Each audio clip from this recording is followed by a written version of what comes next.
Hello everyone, this is Kajal Khandelwal, and in this particular video we are gonna understand different sources available to a company for the payment of dividend. So जब company dividend declare करती है तो company के पास क्या क्या sources है जिसके through company dividend pay कर सकती है. So the first source is that current years profit, the another source is current years loss और any amount contributed by central government or state government. So let us understand कि इन sources को किस तरह से company payment of dividend के लिए use कर सकती है. जब बात करते हैं हम करंट ईयर के प्रॉफिट की, तो company can use it for as a source for the payment of dividend. But कैसे? अगर करंट ईयर में प्रॉफिट है और कंपनी ने डिविडेंड डिक्लेयर किया है तो company can pay such dividend from current year profit only after writing off the current year's depreciation. So मतलब कि करंट ईयर का प्रॉफिट है, कंपनी ने डिविडेंड डिक्लेयर कर दिया है तो कंपनी को पहले डेप्रिसिएशन उस प्रॉफिट में से राइट ऑफ करना पड़ेगा और फिर उस बचे हुए प्रॉफिट जो कि आफ्टर डेप्रिसिएशन होगा उसको पेमेंट डिविडेंड पे करने के लिए यूज़ कर सकती है. सो अगर कंपनी करंट ईयर के प्रॉफिट में से डिविडेंड डिक्लेयर किया है और उसमें से पे कर रही है तो डेप्रिसिएशन उन्हें राइट ऑफ करना होगा और बाद में जो लेफ़्ट ओवर है उसमें से कंपनी डिविडेंड पे कर सकती है. The next thing is any amount contributed by central government और स्टेट गवर्नमेंट. कोई भी amount for the purpose of payment of dividend by the company.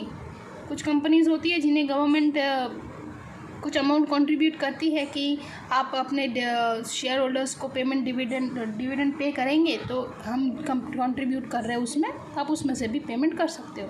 तो अगर उस तरह का कोई कंट्रीब्यूशन है जो कि सेंट्रल और स्टेट गवर्नमेंट ने दिया है तो उसमें से भी कंपनी डिविडेंड पे कर सकती है.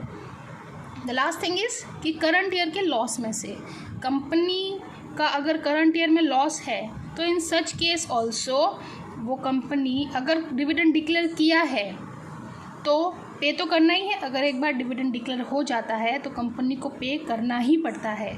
डिक्लेयर करना इज़ नॉट मैंडेटरी कि हर साल डिविडेंड देना ही है, बट वंस डिविडेंड डिक्लेयर हो चुका है तो पेमेंट करना ही है. और अगर करंट ईयर में लॉस है तो भी कंपनी डिविडेंड दे सकती है. कहाँ से? From free reserve. अब उसके लिए हमें रूल एक है जो फॉलो करना है कंपनी को. कौन सा रूल है? रूल 3. अगर करंट ईयर में लॉस है और फिर भी कंपनी ने डिविडेंड डिक्लेयर किया है तो रूल 3 के अकॉर्डिंग कंपनी पेमेंट कर सकती है डिविडेंड का. सो लेट अस अंडरस्टैंड कि रूल 3 क्या कहता है. सो देयर आर 4 कंडीशंस जो कि कंपनी को फॉलो करनी है अगर करंट ईयर में लॉस है और डिविडेंड पे करना है तो. सो एक मैक्सिमम रेट है, एक मैक्सिमम अमाउंट है और कुछ कंडीशंस हैं. सो मैक्सिमम रेट क्या हो सकती है डिविडेंड डिक्लेयर करने की? सो पिछले 3 साल में जो हम कंपनी ने एवरेज रेट जो पिछले 3 साल में कंपनी ने डिक्लेयर किया है डिविडेंड, उसका 3 साल का एवरेज रेट जो होगा वो मैक्सिमम रेट कहलाया जाएगा. Which means the average rate of previous 3 years of declared dividend. Okay, so maximum rate क्या होगा? वो पिछले 3 साल का एवरेज रेट, जिस रेट पर डिविडेंड पिछले 3 साल में डिक्लेयर किया. मैक्सिमम अमाउंट क्या हो सकती है? सो 1/10 of paid up share capital plus free reserve. मतलब कंपनी का जो पेड अप शेयर कैपिटल है प्लस फ्री रिजर्व ऐड कर देंगे, उसका 1/10 करेंगे तो उतना मैक्सिमम अमाउंट कंपनी डिक्लेयर उसमें से पे कर सकती है. अब फ्री रिजर्व जो निकाल रहे हैं, जो फ्री रिजर्व कंपनी का है क्योंकि लॉस है तो हमारे पास और तो कुछ है नहीं.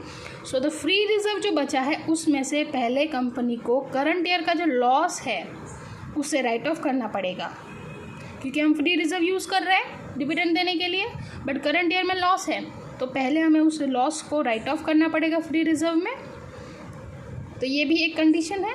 फिर फ्री रिजर्व का जो बैलेंस है, मतलब जब हमने कंडीशन डिविडेंड देने के लिए पैसा निकाल रहे हैं तो उससे पहले कैलकुलेट करना है कि जितना हम डिविडेंड देंगे तो फ्री रिजर्व में बैलेंस रहना चाहिए, ये रूल 3 बोल रहा है।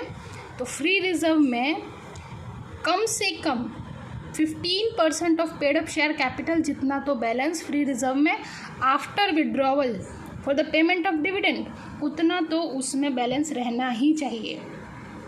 ओके, सो ये 4 कंडीशंस हैं जो कंपनी को फॉलो करनी है।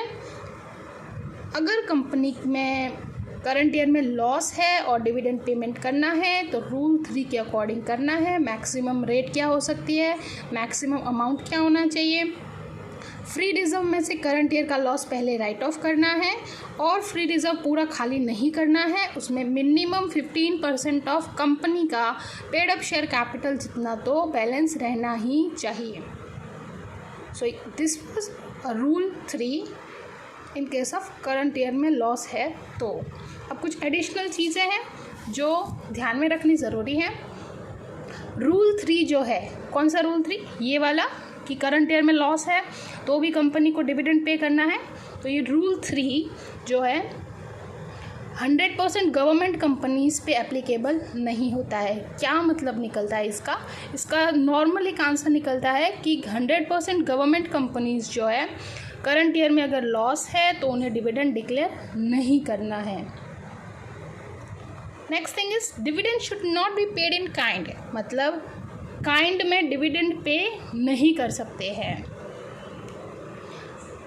Calls in arrears can be adjusted against payment of dividend, मतलब अगर जो प्राइस है शेयर प्राइस अगर वो बाकी है, मतलब जो शेयर होल्डर है उसने अभी तक पैसा पूरा शेयर्स का दिया नहीं है, फुल्ली पेड अप नहीं है और कंपनी ने डिविडेंड डिक्लेयर कर दिया है, तो वो जो डिविडेंड उस शेयर होल्डर को जो मिलने वाला था वो कॉल्स इन अरियर्स के अगेंस्ट एडजस्ट कंपनी कर सकती है। बट एक एक्सेप्शन है to section 127, but in normal cases वो कर सकती है। Transfer of profit to reserve is not mandatory, it's discretion of the company, which means इसका क्या मतलब निकलता है कि जो प्रॉफिट है, कंपनी का प्रॉफिट है, वो रिजर्व्स में डालना मैंडेटरी नहीं है। वो कंपनी का डिस्क्रिशन है, कंपनी का जजमेंट है कि उन्हें अपना प्रॉफिट रिजर्व्स में डालना है या नहीं डालना है। सो कंपनी को लगता है कि हमें डालना चाहिए तो ट्रांसफ़र कर सकते हैं। अगर कंपनी सोच रही है कि हमें रिजर्व्स में प्रॉफिट ट्रांसफ़र नहीं करना है तो वो ना भी करें। So this was all about the source for the payment of dividend. I hope you have understood. Thank you so much.